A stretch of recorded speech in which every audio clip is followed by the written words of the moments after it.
I was forced to give my inheritance to my brother, so I exposed his criminal past.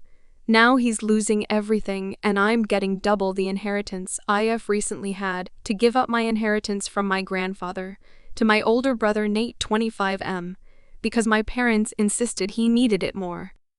This whole situation has left me feeling betrayed and angry, so I decided to take matters into my own hands. My grandfather passed away last year, leaving behind a substantial estate in his will. He specified that his assets should be divided equally among his grandchildren. I was said to receive $10,000 in a vintage car that I had always admired. Nate, on the other hand, was supposed to get $10,000 and our grandfather's old pocket watch. The problem started when Nate announced that he wanted to start his own business, a food truck specializing in gourmet grilled cheese sandwiches. He claimed he needed more capital to get it off the ground. And that's when my parents stepped in.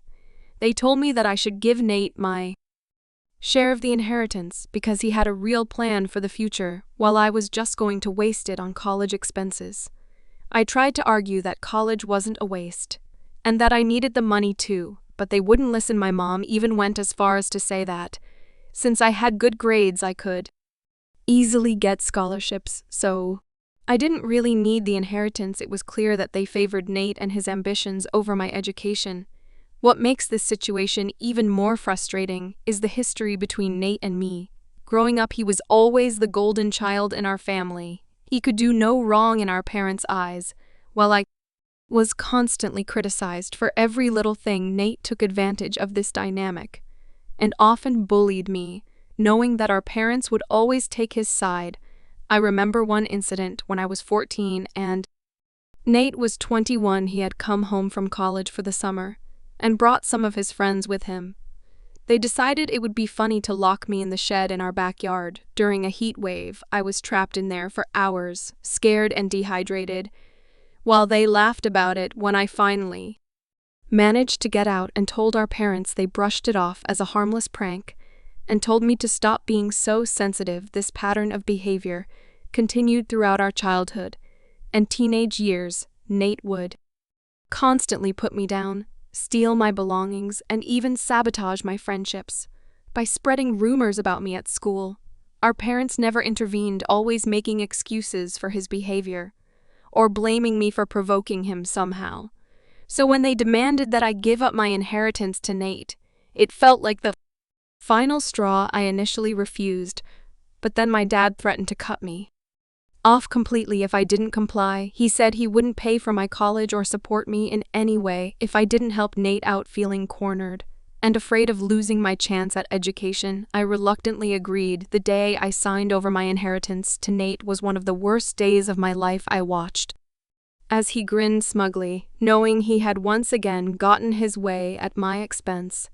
Our parents praised him for his entrepreneurial spirit, while barely acknowledging my sacrifice. A week after Nate received my share of the inheritance, he threw a launch party for his food truck business.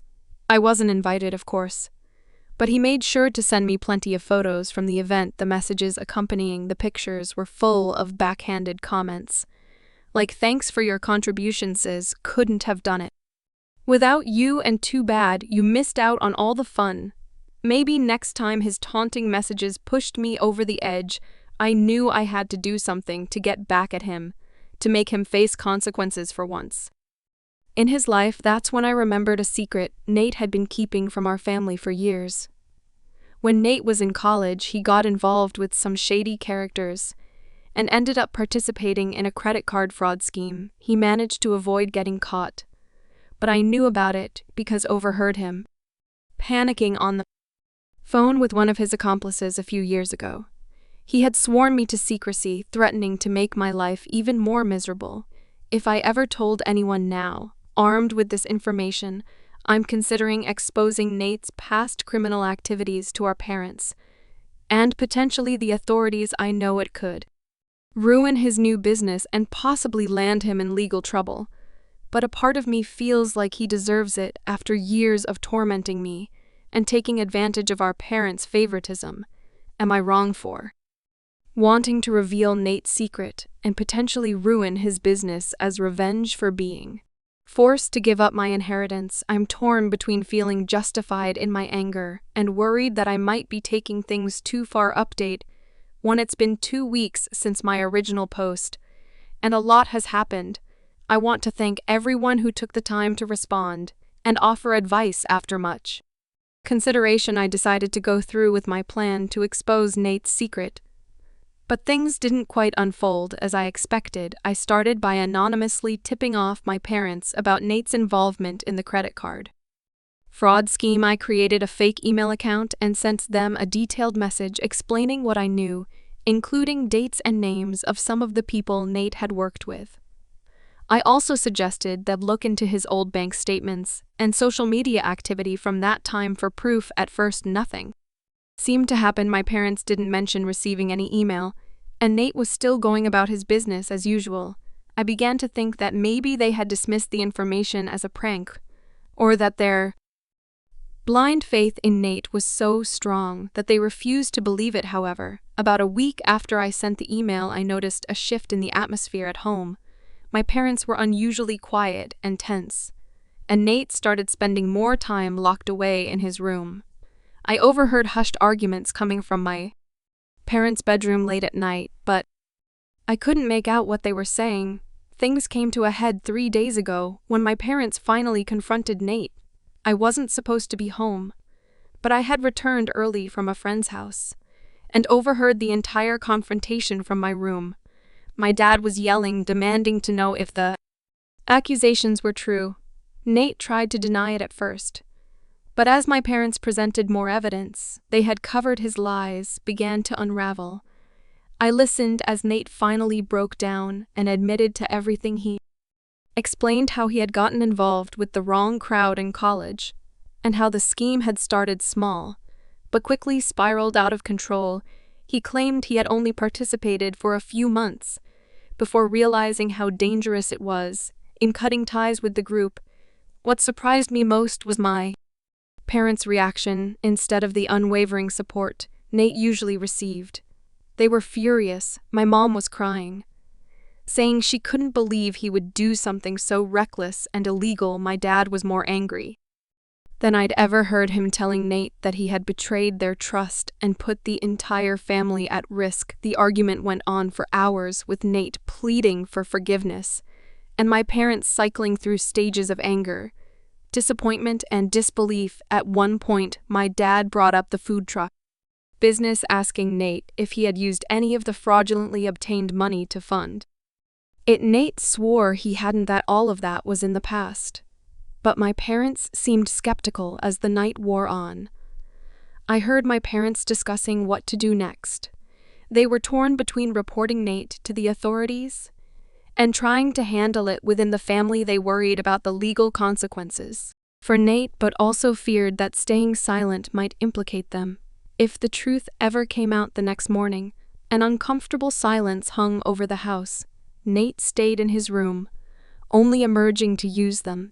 Bathroom. My parents looked exhausted and conflicted. When they saw me, they tried to act normal, but I could tell something had shifted in their perception of our family dynamic. Later that day, my mom pulled me aside and asked if I knew anything about past activities. I played them, pretending to be shocked by the revelation. She hugged me tightly, apologizing for not being more attentive to both of us over the years. It was the first time in a long time that I felt truly seen by her. As for the food truck business, it's currently in limbo. My parents have frozen the accounts associated with it until they can be sure none of the startup money came from illegal sources. Nate is devastated, but for once our parents aren't rushing to fix things for him. I'm still processing everything that's happened. On one hand, I feel a sense of vindication seeing Nate finally face consequences for his actions. On the other hand, I'm grappling with guilt over the pain this has caused my family. I'm also worried about what might happen if Nate ever figures out that I was the one who exposed his secret. For now, I'm keeping a low profile and focusing on my upcoming move to college. I'm relieved that my parents haven't mentioned resenting their offer to help with my tuition. Especially now that Nate's business is on hold, I'll update again if anything significant happens. But for now, I'm trying to navigate this new tense family dynamic one day at a time.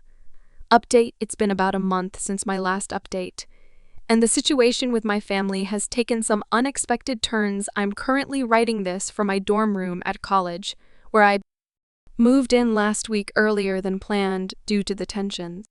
At home, after the initial confrontation about Nate's past, my parents spent several days in a state of shock and indecision. They consulted with a lawyer friend of theirs to understand the potential legal ramifications if Nate's involvement in the credit card fraud were to come to light. The lawyer advised them that while the statute of limitations might protect Nate from criminal charges, there could still be civil liabilities. If any of the victims came forward, this information seemed to push my parents towards trying to handle the situation privately. They told Nate that in order to avoid potentially ruining his future, they would help him make amends, but with strict conditions. First, they insisted that he sell the food truck and use the money to start paying back what he had stolen. Even if the victims were unaware, they also demanded that he seek counseling to address the issues that led him to make such poor decisions in the first place. Nate, realizing the gravity of the situation, agreed to their terms. He seemed genuinely remorseful, which was a new look for him. Over the next couple of weeks, he worked on selling the food truck and all the equipment. It was a difficult process, and he ended up taking a significant loss on the investment during this time. I noticed a marked change in how my parents treated both of us. They became more attentive to me, asking about my plans for college and showing interest in my life in a way they never had before. They were noticeably cooler, watching him with wary eyes, as if they were seeing him for the first time about 2 weeks ago. Just as things seemed to be settling into a new normal, another bombshell dropped. Nate's ex-girlfriend Melissa showed up at our house unannounced. I was in the living room when she arrived, and I'll never forget the look of panic on Nate's face when he saw her. Melissa was furious. She revealed that she had recently discovered fraudulent charges on her credit card statement dating back to when she and Nate were together. She had done some digging and figured out that Nate must have been behind it. She threatened to go to the police if Nate didn't confess and pay her back immediately. Our parents, who were home at the time, overheard everything. They were shocked to learn that Nate's crimes extended to stealing from his own girlfriend. This revelation seemed to be the final straw for them. My dad, in a rare moment of putting his foot down with Nate, told him that he needed to confess everything to Melissa and work out a repayment plan with her. Nate, cornered and out of options, broke down and admitted to everything. He told Melissa about his involvement in the larger fraud scheme and how he had used her information as part of it. Melissa was devastated, alternating between crying and yelling at Nate for betraying her trust. In the end, my parents stepped in. They helped Nate and Melissa work out a repayment agreement, with my parents guaranteeing the payments to ensure Melissa would be fully compensated. In exchange, Melissa agreed not to press charges, though she made it clear that her relationship with Nate was over for good. This whole ordeal seemed to finally break through Nate's sense of entitlement. For the first time in his life, he was facing real consequences for his actions. He's been uncharacteristically quiet and withdrawn, spending most of his time working odd jobs to start paying back the money he owes. As for me, watching all of this unfold has been surreal. I feel a mix of vindication and sadness. While I'm glad Nate is finally facing consequences, seeing my family in such turmoil is harder than I expected. My parents, especially my mom, have been reaching out to me, more apologizing for years of overlooking Nate's behavior and my feelings. I decided to move into my dorm early to give myself some space from the family drama. My parents supported this decision, even helping me move in and making sure I had everything I needed. It feels strange to suddenly have their attention and support. After years of being in Nate's shadow, I'm focusing on starting my college journey, now trying to put this chapter of family drama behind me. I still haven't told anyone that I was the one who initially exposed Nate's secret, and I plan to keep it that way as I settle into my new life at college. I'm hopeful that this fresh start will allow me to build a future free from the shadow of my family's past mistakes. Update 3. It's been about 2 months since I started college, and I wanted to provide one final update on the situation with my family. A lot has changed, and I feel like I'm finally starting to move past the drama and focus on my own life. Nate's repayment process has been ongoing. He's been working multiple jobs to pay back Melissa and contribute to the fund our parents set up to repay his victims from the credit card scheme. It's been a humbling experience for him, and I've noticed a significant change in his attitude. He's quieter, more introspective, and seems to be genuinely trying to make amends for his past actions.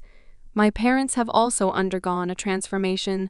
They've been attending family therapy sessions, both with and without Nate, to work through the issues that led to their enabling behavior. They've reached out to me several times to apologize for the years of favoritism and neglect.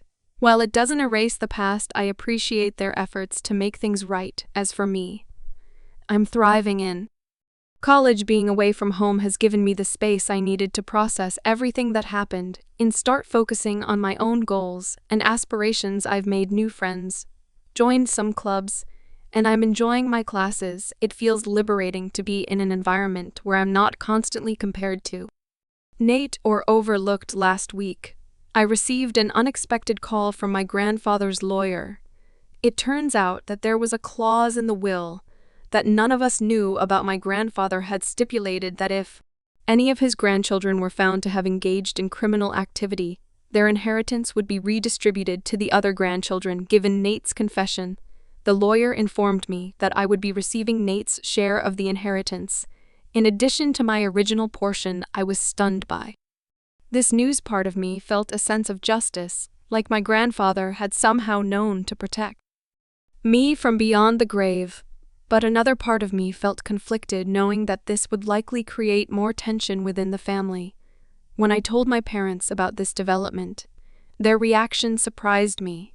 Instead of defending Nate or trying to convince me to share the inheritance with him, they supported my right to keep it. They said that Nate's actions had consequences, and this was one of them. Nate, when he found out, was understandably upset. But to his credit, he didn't lash out or try to guilt me into sharing. He acknowledged that he had brought this on himself and said he hoped I would use the money wisely. I've decided to use the inheritance to pay for my college tuition and set aside the rest for graduate school or future investments. It feels empowering to have this financial security, especially knowing that I won't have to rely on my parents or worry about student loans. As I reflect on everything that's happened over the past few months, I realized that exposing Nate's secret had far-reaching consequences that I couldn't have anticipated. While it led to a period of intense family turmoil, it also sparked necessary changes and brought long-buried issues to light. I'm cautiously optimistic about the future of my relationship with my family. We're all learning to communicate better and respect each other's boundaries. I'm not sure if Nate and I will ever have a close sibling relationship, but we're at least on civil terms now. For now, I'm focusing on my studies and embracing the opportunities that college offers. I'm grateful for the chance to forge my own path and create a life that isn't defined by my family's past mistakes. Whatever the future holds, I feel better equipped to face it on my own terms.